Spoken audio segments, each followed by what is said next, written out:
Okay, cool. So, a couple months ago, in my during my last extended holiday as a university student, I decided to start quite an ambitious project in trying to create my own operating system kernel from scratch. And after, the application of some considerable effort, it eventually culminated in COS. So the CE stands for CADE because, I must have been feeling quite vain that day. But essentially, COS is a 32-bit operating system kernel written mostly in C. I say mostly because there was some assembly as well for the x86 architecture, and it's based on Unix. It fully supports virtual memory and paging, supports user mode programs with a tiny statically linkable libc. So all that means is that technically speaking, you can write an arbitrary C program and it can run on this operating system kernel provided that it uses the subset of libc that I supported. And it's very much a very small subset, I'll be honest. And then there are also keyboard and VGA text mode drivers, which just allows you to basically have a basic shell that you can type commands into and see what your programs are doing, essentially. So obviously, operating systems are very complicated and there's a lot of material to cover. So I think so for today I chose that I would just talk about something that I found very interesting when learning about this stuff, which was how operating systems manage memory. And this is quite important and I think quite practical for us developers to know about because I mean whether or not we this abstraction, what I'm going to talk about virtual memory, we use all the time. Like every programming language, every high-level programming language uses it, and yeah, I think it's quite instructive to get a peek behind the curtain to learn more about it. So we'll talk about how modern operating systems manage memory, particularly how virtual memory is maintained in the kernel and backed. And yeah, so we'll talk about segmentation, paging, how scheduling ties in, and what happens during page faults. So what is virtual memory? So virtual memory is just an abstraction that gives processors the illusion of a large, contiguous, and private address space. So by large, it means that, well, it essentially spans the entirety of the virtual address space. So if you have a 32-bit system, that's like 4 gigabytes, and 64-bit, it's some ridiculously large number, 2 to the 64. And obviously that's not taking into account how much actual memory you have installed, right? That's just the virtual address space. Contiguous, meaning that it starts from 0 and goes all the way to the end of that virtual address space. And private, meaning that other processes cannot trample all over another processor's memory. So yeah, so why do we bother? Well, it allows for isolation between processes, it simplifies memory allocation, and it allows for swapping and demand paging, which means that, so demand paging is just that not your entire process's memory that it's using doesn't have to be in memory all at once. Some of it can be on disk or in swap in Linux, and then it can be paged in as it is needed. Cool. So the first kind of iteration of virtual memory historically was segmentation, which on x86, you had segment registers, which had essentially they had a base and a limit. So base would be the address of the start of this segment, the virtual address of the start of the segment, and then the limit was the number of bytes that segment comprised in memory. And essentially this was used to like separate like your stack and your heap and your code segments, data segments. And so that's mainly gone out of fashion. We don't use that anymore in favor of paging, but we do still use it in modern operating systems for actually distinguishing the privilege levels. So you have ring 0, which is kernel mode. So when your CPU is in kernel mode, ring 0, it has access to the entire instruction set of the architecture, whereas in ring 3 user mode, there's like a limited subset which makes sure that you can't do anything too dangerous, um, essentially. So we still do use segments for that purpose. But then we evolved as a species and moved on to paging. So paging is what modern operating systems use to implement virtual memory, and essentially just involves the virtual address space being broken down into discrete pages, which are commonly 4 kilobytes. Some architectures also do 4 megabytes, but usually it's 4 kilobytes.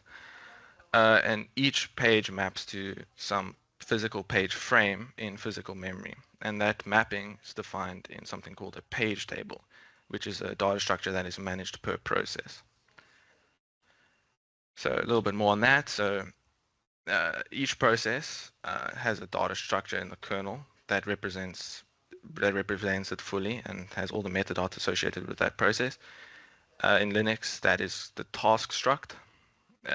My very skinny version of it, I just called process, and it just has kind of your bare minimum. Well, in my case, it just has your bare minimum information that you need to recover the state of a process. And one important field that's relevant to how memory management works in the kernel is you have the kernel maintains a pointer to the page directory for that process. And this page directory is essentially just represents where in memory you can expect to find this page table that maps from your virtual memory to physical memory. Yeah, and how the CPU knows where it is that pointer gets loaded into a CPU register, a special CPU register in x86 that's called control register 3. And this register tells the CPU where it should expect to find the page directory for the currently executing process. And so by simply changing this pointer, the kernel can effectively switch the entire process space of one process for another when it does a context switch. Okay, so obviously this page table structure, it's stored in memory. So you can imagine it would get quite expensive when you have, for every memory access, you're doing another memory lookup to see, to do this mapping, to find out what the real address is. So in order to counteract that, there's something called the translation lookaside buffer, which is essentially just a cache for recent translations. And yeah, so when a new process is scheduled, so when there's a context switch, the kernel sets the new process's page directory, and then that flushes the TLB. And that's one of the reasons why context switches are so expensive, is because now you lose that cache. Okay, so cool. So moving on to hardware interrupts. So page faults, which is essentially just when when doing one of these translations, that page, there is no entry in the page table for that page. Those are examples of software-defined interrupts, which is a specific type of interrupt. Hardware interrupts, on the other hand, are signals from hardware devices. So it's like your keyboard, your timer, or basically any device connected to your computer. And so the way it works is that your CPU uses a special structure called the IDT, interrupt descriptor table, and that is essentially just a vector of function pointers, which tells the kernel, given some, so say now you press a letter on your keyboard, then that will raise an interrupt. The CPU will then go and index into this table to go and find which function, kernel-defined function, to run to handle that.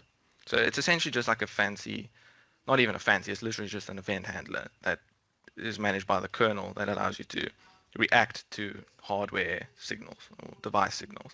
That's all that a keyboard driver is, or any device driver is. It's essentially just defining this handler for this event.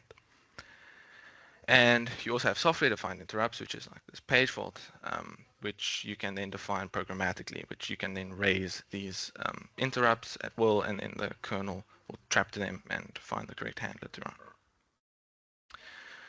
So that brings us all the way to now putting it all together. So what happens when a page is not in memory? So how does the kernel know what to do? So if a memory access cannot be translated, so the page is not present, then page fault occurs, like I said. And the CPU then triggers a trap. I think it's exception 14 on x86, enters kernel mode. The kernel will then check the faulting address, load the page from disk if needed. So if, say now the page fault occurred inside of the code section or something of your program, then it will actually go and use the process metadata to go and fetch that either from disk or from swap or wherever, and bring that into memory and then write that to the page table.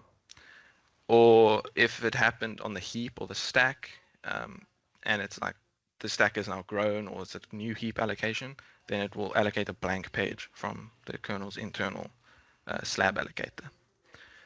And then it just resumes the process and everything's hunky-dory, and you as the programmer are none the wiser as to what has happened. You can just live in your happy land imagining that memory is just nice and smooth. Cool, so that's basically all the theory that I'll bore you with today, but it wouldn't be complete without a little demo. So let me share screen. Okay, so here is the kernel source code. So what I was mentioning earlier is that, so in this directory called user programs, like I was saying earlier, you can hypothetically write any C program that only uses a subset of libc, and it should be able to run on this kernel. So here for this demo, I just wrote Snake quickly, just like a basic implementation of Snake, the game. And yeah, so if we go here and then do a make run.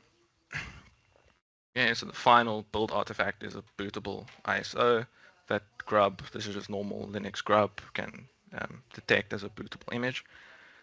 Then if I boot into that, then you can see, okay, it's a basic shell, and it's loaded that user program, Snake. So now if I select that guy to run, then you can see that I can play Snake. Yeah, so that's pretty much all. Very basic. And to kind of tie it all off, I think the whole point of this talk was, well, should you build an operating system? And I think, well, even if it's not an operating system, or if it's just, I think everyone should at least once dip their toes into low-level programming, just to kind of get a peek, behind the curtain of all these, abstractions that we take for granted. Yeah, and I think there's a lot of fertile ground for learning there. Cool. Thank you.